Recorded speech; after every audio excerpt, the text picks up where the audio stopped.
భద్రాద్రి కొత్తగూడెం జిల్లా చుంచుపల్లి మండలం గౌతంపూర్ గ్రామ పంచాయతీలో తెలంగాణ రాష్ట్ర ప్రభుత్వం జిల్లా కలెక్టర్ ఆదేశాల మేరకు చుంచుపల్లి మండల ఎంపీఓ సత్యనారాయణ సూచనలతో సెక్రటరీ షర్మిల ఆధ్వర్యంలో గ్రామ సభ నిర్వహించడం జరిగింది. సెక్రటరీ షర్మిల అధ్యక్షతన మొబిలైజర్ పద్మ అమరజీవి అటవీ జాతుల స్వతంత్ర సమరయోధుడు బిర్సా ముండా జయంతి సందర్భంగా ఆయన చిత్రపటానికి పూలమాల వేసి నివాళులర్పించారు. ఈ సందర్భంగా బిర్సా సాధించిన హక్కుల గురించి గ్రామ సభకు వచ్చిన వారికి వివరించారు. ఈ కార్యక్రమంలో స్వచ్ఛమైన భారతదేశం కోసం గౌతంపూర్ గ్రామ పంచాయతీ సెక్రటరీ షర్మిల ప్రతిజ్ఞ చేయడం జరిగింది. అనంతరం ప్రభుత్వ ఆదేశాల మేరకు ఆదివాసీ బిడ్డలను సన్మానించారు. ఈ సందర్భంగా పంచాయతీ ఆవరణలో మొక్కలు నాటడం జరిగింది.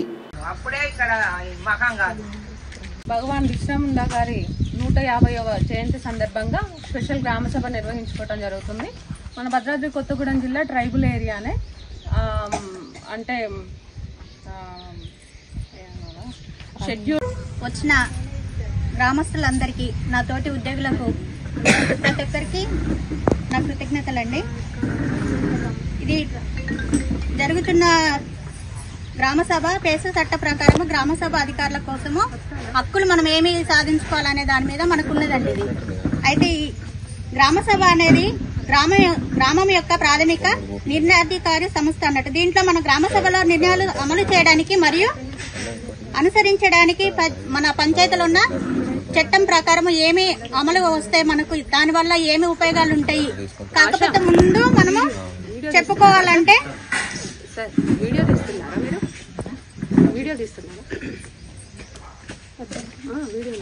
కోసము భగవాన్ బిర్సా ముండా అని అతను 1975లో అతను జన్మించాడండి. తను 15 నవంబర్లో తను జన్మించడం జరిగింది. కాకపోతే అతను గిరిజనుల కోసమే పోరాడడం, తను చాలా వరకు సేవ చేయడం జరిగిందండి. ఫారెస్ట్ ఆచారాలు షెడ్యూల్ సంబంధించిన వారి కోసం అనండి ఇది గ్రామ సభ. అంటే ఎస్టీ కంటే లంబాడి కోయ వాళ్ళకి సంబంధించి ఉంటే, ఎందుకంటే మనం మామూలుగా గ్రామ సభ అంటే అన్నిటికీ వాళ్ళు కొన్ని కావలసిన వాటి కోసం ఎక్కడికి వెళ్ళాలి ఏంటి అనేది చాలా వరకు తెలియని వాళ్ళు ఉన్నారు. దానివల్ల ఈ మనకి పేస గ్రామ సమైక్య జరిగినప్పుడు అక్కడ మనకి ఏమి ప్రాబ్లమ్స్ ఉన్నాయి అనేది ఆ గ్రామ సభలో చెప్తే వాళ్ళు రాసుకొని వాళ్ళకి ఏంటి ఏదనేది చెప్పడానికి కూడా తెలియజేయడానికి ఉంటుందండి. ఇందులో ఈ చట్టం ప్రకారము మనకు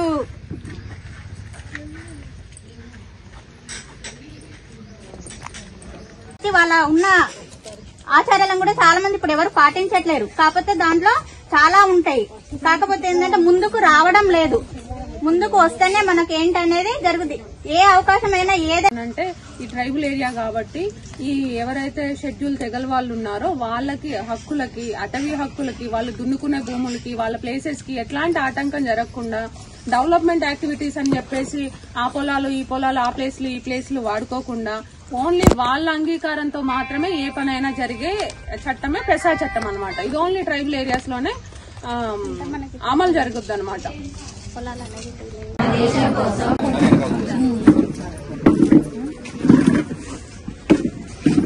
ఎక్కువ మంది ట్రైబల్ జనాభా ఉంటారు కదా, ఇప్పుడు మన దగ్గర అంటే తక్కువ కానివ్వండి, అసలు 50% కన్నా ఎక్కువ ట్రైబల్స్ ఉండే ఏరియాస్ ఉంటాయి. వాటిల్లో ఏంటంటే గ్రామ సభకు ఖచ్చితంగా వాళ్ళ అనుమతి కావాలి. గ్రామ సభలో ఒక తీర్మానం కావాలి, ఒక వర్క్ కావాలి అని అంటే కనుక ఖచ్చితంగా ట్రైబల్స్ వాళ్ళ యొక్క అంగీకారం కావాల్సిందే. వాళ్ళకు ఒక సపరేట్ ఒక కమిటీ ఉంటది. ఆ కమిటీ వాళ్ళు నిర్ణయించిన వాళ్ళే పనులు చేయాలి, ఆ పనులు మాత్రమే చేయాలి. అట్లా అన్నమాట. ఈ పెసా చట్టం వచ్చేసి గ్రామ పంచాయతీల్లో కానివ్వండి, అలాగే ట్రైబల్ ఏరియాస్ లో కానివ్వండి, వాళ్ళ పరిధిలోనే వాళ్ళ హక్కులకి, వాళ్ళ సంస్కృతికి ఎట్లాంటి ఆటంకం జరగకుండానే అభివృద్ధి చేసేలాగా చేయటం జరిగిందనమాట. ఇప్పుడు మనం గ్రామ పంచాయతీలో అందరము ఒక 2 ప్రతిజ్ఞలు చేయాలి. లేచి నిలబడితే ప్రతిజ్ఞ చేద్దాము.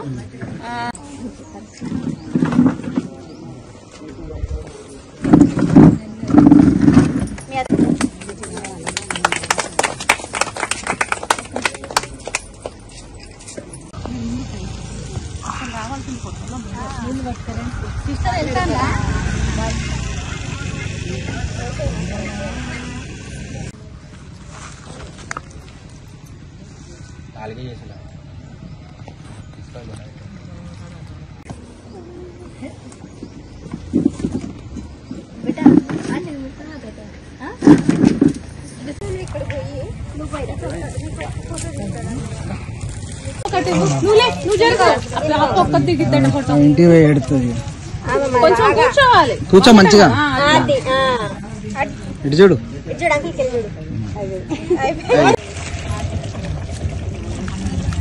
కొంచెం హెచ్డి పెట్ట